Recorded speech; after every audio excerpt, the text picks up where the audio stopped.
Hello friend, नमस्कार। कैसे आप सभी लोग? उम्मीद है सभी लोग बहुत स्वस्थ होंगे, मस्त होंगे और ज़बरदस्त होंगे। आप सभी का स्वागत है आपके अपने यूट्यूब चैनल पर। यहाँ पर हम लोग इस समय बात कर रहे हैं सरकारी नौकरी की। आपको पता है कि सरकारी नौकरियों की बहुत ही ज़्यादा अपने देश में किल्लत बनी हुई है। इस समय जो हम लोग बात करने वाले वो 50,000 प्लस सरकारी नौकरी की बात करने वाले हैं। आरआरबी ग्रुप डी में वैकेंसी निकलने वाली है आपकी। पहले इसकी योग्यता थी ITI और कक्षा 10। अभी 2-3 दिन पहले ही ITI को हटा दिया गया है, सिर्फ कक्षा 10 ही यहाँ पर मांगा जा रहा है।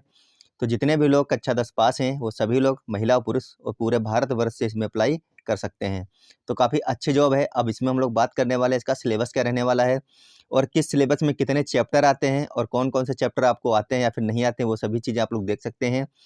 कितनी उम्र मांगी जाएगी, क्या इसकी फ़ीस रहने वाली है। तो लगातार यहाँ पर बने रहिएगा और किस-किस डिपार्टमेंट में वैकेंसी आई हैं इसकी भी हम लोग बात करेंगे। तो इसकी भी हम लोग बात करने वाले हैं। तो जितने भी लोग कक्षा 10 पास हैं, महिला पुरुष पूरे भारतवर्ष में, सभी के लिए बहुत ही महत्वपूर्ण यह वीडियो रहने वाली है। तो जितने लोग आरआरबी ग्रुप डी की वैकेंसी 2025 का इंतजार कर रहे थे, उनकी जानकारी के लिए बता दें कि इस भर्ती को 5 साल के बाद निकाला गया है, जिसमें आपको assistant loco shed, pointsman, assistant track maintainer grade तथा असिस्टेंट ऑपरेशंस जैसे पद मिलने वाले हैं। यहाँ पर 2 जनवरी 2025 को रेलवे द्वारा रेलवे ग्रुप डी भर्ती 2025 के लिए 32,438 पदों पर 60 नोटिस जारी किया गया था।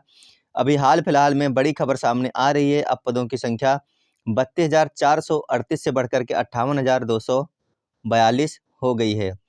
आइए पूरी जानकारी हम लोग यहाँ पर लेते हैं। वीडियो अच्छा लगे तो वीडियो को लाइक कीजिएगा, चैनल पर नया तो चैनल को सब्सक्राइब जरूर कर लीजिएगा, क्योंकि इस प्रकार की वीडियो सबसे पहले और सटीक जानकारी के लिए को चैनल को सब्सक्राइब करके रखना है। तो RRB railway group D level 1, जो आपकी ग्रुप डी होती है इसको क्या बोलते हैं? लेवल 1 यहाँ पर बोला जाता है रेलवे की भाषा में। 2025 में पदों की संख्या में बढ़ोतरी हुई है, जिसको नीचे आप लोग जो है देख सकते हैं। ये देखिए, यहाँ पर सबसे पहले है पॉइंट्समैन के पद। डिपार्टमेंट क्या आता है? ये आता है ट्रैफिक में। यहाँ पर पदों की संख्या है 5,058। दूसरा पद आपका है असिस्टेंट ट्रैक मशीन। यहाँ पर डिपार्टमेंट है इंजीनियरिंग का, यहाँ पर 799 पद आपके आते हैं। तीसरा आपका है असिस्टेंट ब्रिज, ये भी इंजीनियर में आता है और इसके भी 301 पद हैं यहाँ पर। चौथा जो आपका पद है वो है ट्रैक मेंटेनर का। यहाँ पर यह भी इंजीनियरिंग के अंतर्गत ही आता है, जिसमें 13,187 पद हैं। सबसे ज़्यादा इसी में पद होते हैं जब भी वैकेंसी निकलती हैं ट्रैक मेंटेनर में। आगे देख लीजिए, आगे है असिस्टेंट पीवे, ये भी इंजीनियरिंग में आता है। ये 257 पद हैं इसके। उसके बाद है असिस्टेंट CNW, ये मैकेनिकल में आता है और इसके जो पद हैं वो हैं 2,587। उसके बाद में एक पद है आपका असिस्टेंट TRD इलेक्ट्रिकल में और इसकी संख्या है 1,381। उसके बाद में है असिस्टेंट SNT और इसका जो डिपार्टमेंट है वो है SNT। इसमें जो पदों की संख्या है वो है 2,012। तो कुल मिलाकर के आपके ये सब पद हैं, यहाँ पर आप लोग देख सकते हैं। असिस्टेंट लोकोसेड डीजल जो आपका आता है मैकेनिकल में, इसके 420 हैं। असिस्टेंट लोकोसेड इलेक्ट्रिकल जो आता है 950 है यहाँ पर। उसके बाद में है असिस्टेंट ऑपरेशन, ये भी इलेक्ट्रिकल के अंतर्गत आता है, इसके पद हैं 744। उसके बाद में है असिस्टेंट TL एंड AC, ये इलेक्ट्रिकल के अंतर्गत आता है, 1,041 इसमें पद हैं। असिस्टेंट TI एंड AC, ये इलेक्ट्रिकल के अंतर्गत आता है, इसमें 624 पद हैं। उसके बाद में एक पोस्ट है आपकी असिस्टेंट वर्कशॉप मैकेनिक, यानी कि मैकेनिकल के अंतर्गत ये पोस्ट आएगी। इसमें 3,077 पद हैं यहाँ पर। तो कुल मिलाकर के यहाँ पर जो आपके पद हैं रहने वाले हैं वो हैं 32,438 पद। कितने हैं? 32,438 पद थे। अभी 58,000 प्लस इसमें कर दिए गए, यानी संख्या बढ़ जाएगी। हम लोगों ने यहाँ पर जो पोस्ट की बात की है वो इसलिए की है क्योंकि आरआरबी ग्रुप डी में जब भी आप ऑनलाइन करने जाएंगे तो आपसे 3 से 4 ऐसे पद होंगे जो आपको प्रेफरेंस यानी नंबर 1 पे सेलेक्ट करने पड़ेंगे।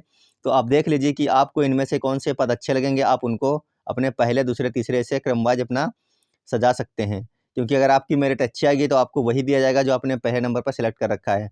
मेरिट कम होगी तो दूसरे पे आओगे, तीसरे पे आओगे, इस प्रकार से ही आपकी मेरिट बनेगी। उस प्रकार से आपको ये पद दिए जाएंगे। हम लोग आगे बात करते हैं। आपके दिमाग में क्वेश्चन आ रहा होगा कि पदों की संख्या पहले तो इतनी थी, अब कितनी हो गई? अब हो गई 58,242। अब हम लोग बात करते हैं इसके सिलेबस के बारे में, ओवरव्यू ले लेते हैं कि कितने कितने क्वेश्चन आएंगे और कैसे कैसे पेपर हमारा बनने वाला है। ऑर्गेनाइजेशन जो इसका है वो है रेलवे रिक्रूटमेंट बोर्ड, यानी कि आरआरबी ग्रुप डी एग्जाम का नाम आपका रहने वाला 2025।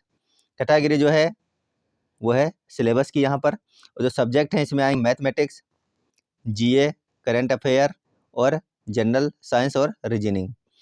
यानी कि हम कह सकते हैं इसमें 4 चीज़ें आपकी पूछी जाएंगी, मैथमेटिक्स आएगी, करंट अफेयर आएगा और जनरल साइंस आएगी और रीजनिंग आएगी। एग्जाम कैसे होता है, कंप्यूटर बेस्ड आपका टेस्ट होता है, यानी कि आपको कंप्यूटर पे इसका एग्जाम देना पड़ता है।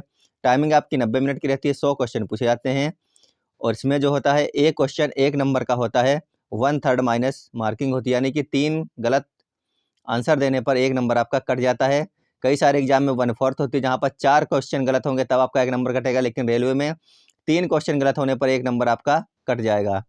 आगे इसमें दिया गया है सिलेक्शन का प्रोसेस क्या रहने वाला है। सबसे पहले आपका CBT 1 होगा, यानी कि कंप्यूटर बेस्ड टेस्ट होने वाला, इसमें 4 सब्जेक्ट आएंगे, मैथ, साइंस, करंट अफेयर और रीजनिंग। उसके बाद में अगर आप इसमें पास होते हैं, मेरिट में आप सेलेक्ट होते हैं, फिर आपका होगा पेट, यानी कि आपकी दौड़ भाग जो भी कुछ होगा वो इसमें करा जाएगा। तीसरे नंबर पर आपका होता है डॉक्यूमेंट्स वेरिफिकेशन, फिर होता है आपका मेडिकल, उसके बाद में आपकी होती है ज्वाइनिंग। तो ये 3-4 आपके जो प्रोसेस हैं इनसे आपको गुजरना पड़ता है। इसकी जो ऑफिशियल वेबसाइट है वो आपको www.rrbcdg.gov.in पर मिल जाएगा, आपको ऑफिशियल वेबसाइट आप लोग इसका देख सकते हैं। आगे बात करते हैं लेवल 1 का एग्जाम पैटर्न क्या रहता है। तो जो लेवल 1 होता है, यानी कि जो पहला आपका पेपर होता है लेवल 1 का, उसमें CBT कंप्यूटर बेस्ड टेस्ट होगा, 90 मिनट आपको टाइमिंग दी जाएगी। उसमें आपका जनरल साइंस आएगा 25 नंबर का और 25 ही क्वेश्चन रहते हैं। मैथमेटिक्स आपकी आएगी 25 नंबर की, 25 क्वेश्चन पूछे जाएंगे। जनरल इंटेलिजेंस रीजनिंग आपकी आएगी 30 नंबर के, 30 क्वेश्चन आएंगे। General awareness and current affair आपका 20 क्वेश्चन आएंगे और 20 नंबर में ही आएंगे। तो इस प्रकार से आपके क्वेश्चन पूछे जाते हैं। सबसे ज़्यादा क्वेश्चन आएंगे रीजनिंग के, उसके बाद में सबसे कम आएंगे करंट अफेयर के, और साइंस और मैथ्स के 25-25 क्वेश्चन यहाँ पर आपके पूछे जाएंगे। अब हम लोग बात करते हैं सिलेबस में कि मैथ में कौन कौन सी चीज़ें यहाँ पर पूछी जाएंगी। तो आप देख सकते हैं यहाँ पर कौन कौन से नंबर सिस्टम है, डेसिमल है, LCM है, रेशियो प्रोपोर्शन है, mensuration, time distance, profit loss, और यहाँ पर trigonometry, square root, calendar and clock, BODMAS, जबकि ये जो है कैलेंडर एंड क्लॉक आपका रीजनिंग में पूछा जाता है।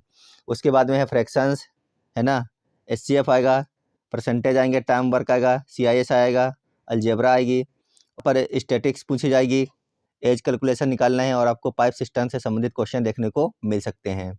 अब हम बात करते हैं यहाँ पर जनरल इंटेलिजेंस रीजनिंग की। तो रीजनिंग में आपको पता ही है कि क्या क्या आता है, वही चीज़ें यहाँ पर आएंगी। रीजनिंग आएगा, एनालॉजी आएगी, यहाँ पर कोडिंग डिकोडिंग आएगी, रिलेशनशिप आएगा, और जम्बलिंग आएगी, यहाँ पर DI, यानी कि जो DI पूछी जाती है वो यहाँ पर आने वाली है। इसी प्रकार से आप लोग यहाँ पर देख सकते हैं क्या क्या यहाँ पर पूछा जाएगा आपसे रीजनिंग में। जनरल साइंस जो आएगी उसमें आपका फिजिक्स, केमिस्ट्री और यहाँ पर लाइफ साइंस से मतलब क्वेश्चन बनेंगे। लाइफ साइंस का मतलब है रोज़मर्रा की ज़िंदगी में जो आप करते हैं उसमें भी साइंस होती है, वहाँ से भी क्वेश्चन यहाँ पर पूछे जाते हैं 1-2। बाकी फिजिक्स और केमिस्ट्री आप लोग अच्छे तरीके से पढ़ लीजिएगा, बेसिक क्वेश्चन आते हैं। कक्षा 10 लेवल का एग्जाम आपका यहाँ पर बनने वाला है। अगर हम बात करें यहाँ पर जनरल अवेयरनेस की, आपको यहाँ पर करंट अफेयर से क्वेश्चन देखने को मिलेंगे। साइंस एंड टेक्नोलॉजी से जो भी कोई नए-नए आविष्कार होते हैं, या फिर इसरो के द्वारा क्या आविष्कार किए गए, या फिर कौन सी IIT ने क्या भी बनाया है हाल ही में, इन सब चीज़ों से क्वेश्चन आते हैं यहाँ पर हैं। स्पोर्ट के क्वेश्चन आ सकते हैं, IPL हो गया, या फिर आपका फीफा वर्ल्ड कप हो गया, या फिर ये T20 वर्ल्ड कप हो गया, इनसे क्वेश्चन बनेंगे आपके। और कल्चर से क्वेश्चन आएंगे, यहीं से देख लीजिए, पर्सनालिटीज़ से क्वेश्चन आते हैं, इकोनॉमिक्स से क्वेश्चन आएंगे, पॉलिटिक्स से क्वेश्चन आ सकते हैं, जो भी आपका इलेक्शन हुआ है तो यही सब क्वेश्चन बनते हैं। किस सांसद ने सबसे ज़्यादा वोट पाए थे, कौन सबसे युवा सांसद है, कौन ऐसा मंत्री जिसके पद में कौन सा पद, इस प्रकार के क्वेश्चन यहाँ पर आपको देखने को मिल सकते हैं। अब हम बात कर लेते हैं यहाँ पर सेकेंड CBT की, यानी कि एक तो आपका हो गया CBT 1 जिसमें 100 क्वेश्चन आएंगे, 90 मिनट की टाइमिंग रहेंगी, 1/3 माइनस मार्किंग होगी, आपको पता चल गया होगा।